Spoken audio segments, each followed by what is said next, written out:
我们在贵州深山悬崖上发现一座孤独的房子，孤独到已快被世人遗忘。这座房子建立在一座四面紧闭的孤峰上，这里荒无人烟，宛如与世隔绝。大家好，我是小曲，我现在就已经来到这里了。这里具体的位置就是贵州德江县与雾川的交界处，因为它是一个交界处嘛，所以它在定位的时候也难免出一些问题。所以来的时候呢，他一定要问好当地人，要不你会找不到这个地方，会迷路。我们现在继续走上去看一下。我们现在终于穿过那片小树林了，看这个路的形式要往下坡走。哇，那里是一个峡谷呀！你看到四周都是青山环绕，绿油油的，让人心旷神怡。上面呢，它就是一个峡谷，两边呢就是青山，两个青山相对，营造出了一个世外桃源的感觉。感觉这个地方感觉快要被世人给遗忘了。哇，这里还有野果，看到没有？8月瓜，现在还很小个，再过几个月应该就可以吃了。我们走到这个山里面，就可以看到一直都是这条小路，这条小路也是唯一的通道，它是一直从这个山里面一直蜿蜒而上的。等我有钱了，我一定要把这个路给捋直了，太难走了。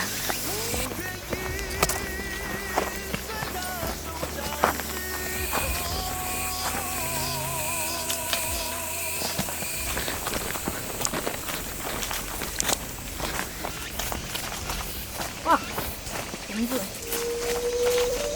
真的好斜呀！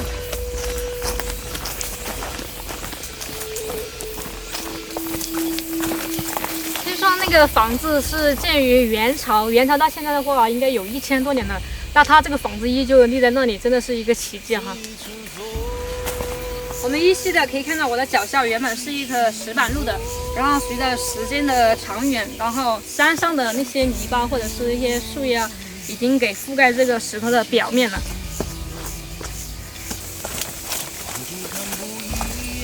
我们现在已经走过刚才那个斜坡了，好像进入了一段平坦路，但是这个路看起来平坦，但好像是不一样，好像是走在悬崖边边。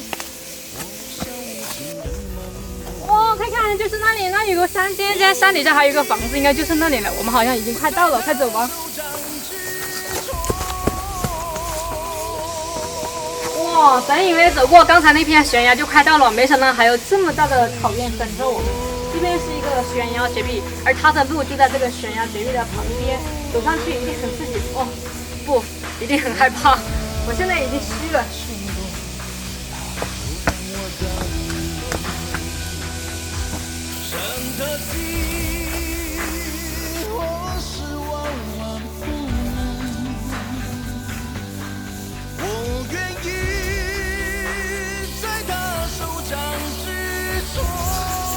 哇，看我在这里发现了好多蘑菇，这个吃完会不会躺板板呢？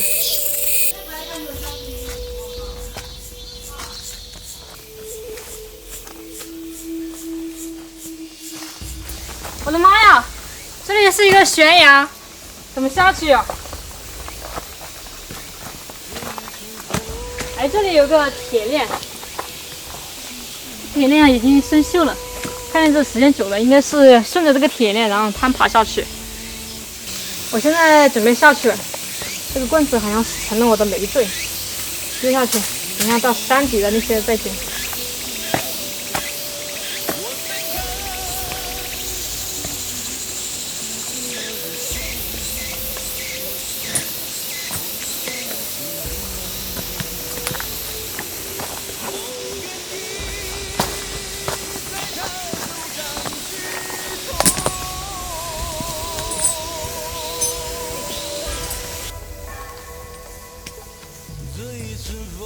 哇，现在就已经到底了，可以看到这个铁链就只有这么长，这上面还有一段得靠自己走下去。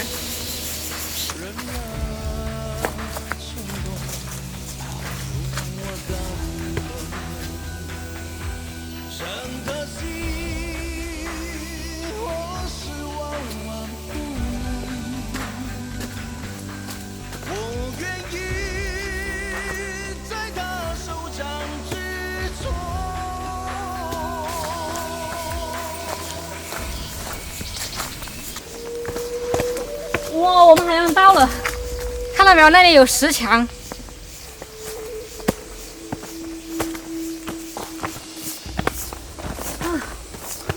非常大了，在上面看到一个房子，这也应该是原来的那些房屋的地基。我们走到这里呢，就可以看到这些石墙，还有这上面的石砖，几乎全部已经倒塌了。再过几年的话，这个路估计会被全部给覆盖，应该会被世人遗忘吧。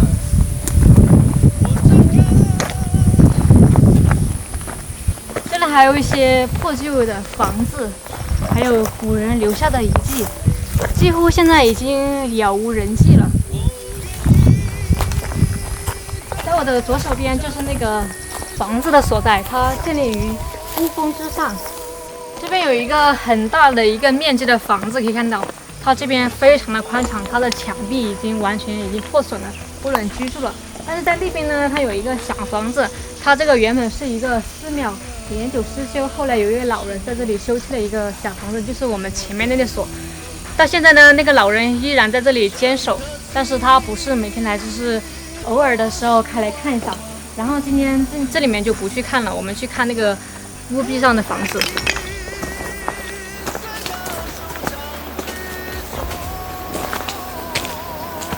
它这座山呢本身是一个孤峰，而且比较高的，所以它这个路相对来走呢比较窄，可以看到它是笔直而上的，并且呢只够一个人走。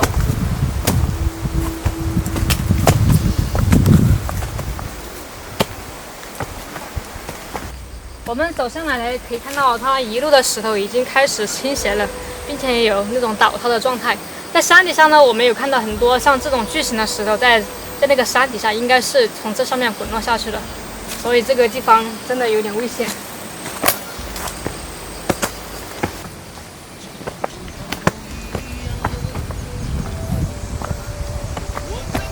终于快到了，可以看到上面有个白房子，就是那里。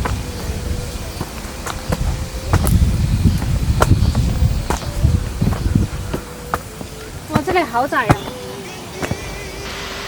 我现在已经爬上这里了，可以看到我的旁边就是悬崖，并且呢，它这边是没有路的，而且只能挺贴着这个步阶，然后身子往前面倾斜才能爬到上面。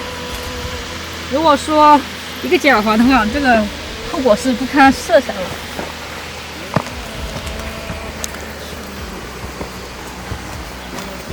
我的天，这边还有一个，这个也挺难爬的。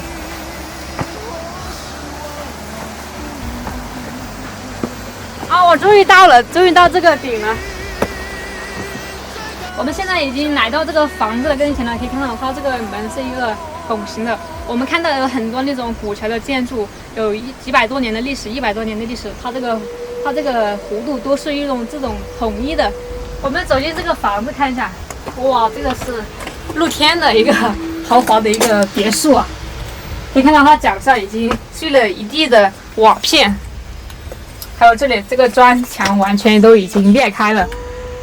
听说这个房子始建于元朝，说起元朝的话，离现在的话也有一定的历史，有1000多年了。但是它1000多年依然能保存像这样的完整，算是完整吧，能保成这样的状态已经是很难得了。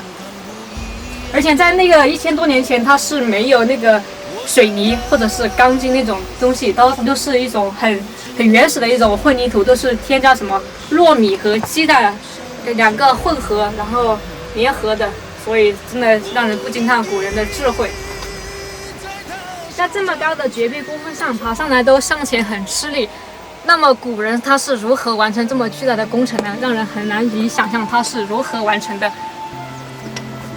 在这个山顶上可以看到山上有一条瀑布，整个给人的感觉就是那种空旷，而且有一种孤独，让人联想到有一种诗中写到的“天山鸟飞绝，万径人踪灭”。